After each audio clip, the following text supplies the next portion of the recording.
भक्तजनों नमस्कार। आज मैं आपको कलियुग आगमन की प्रसंग सुनाऊंगी।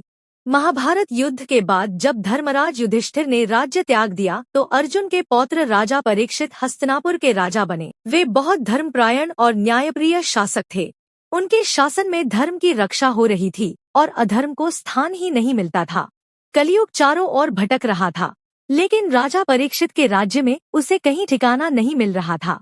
आखिरकार वह स्वयं राजा परीक्षित के पास आया और बोला, राजन, आप बड़े धर्मात्मा हैं, किंतु मुझे भी तो इस सृष्टि में कहीं वास करना होगा।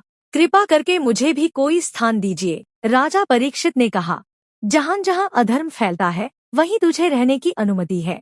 उन्होंने कलियुग को ये 4 स्थान दिए: 1 जुआ, 2 मद्यपान, 3 स्त्री का दुरुपयोग, 4 पशुहत्या।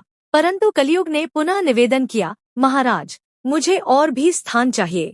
तब राजा परीक्षित ने उसे सोना में रहने की अनुमति दी। यहीं से कलियुग को मनुष्य के लोभ और धनासक्ति के माध्यम से प्रवेश का अवसर मिल गया। एक दिन राजा परीक्षित शिकार खेलने गए। वे थके हुए और प्यासे थे। वहां उन्हें शमिक ऋषि ध्यान में लीन मिले।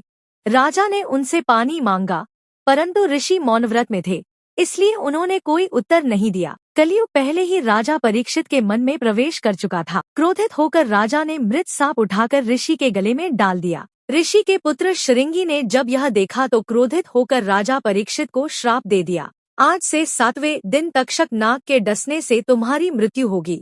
इस प्रकार कलियुग ने सोना के माध्यम से राजा परीक्षित के राज मुकुट में प्रवेश किया और राजा को क्रोध आया।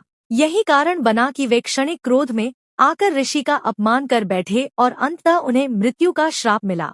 भक्तजनों, लाइक और सब्सक्राइब जरूर कीजिए।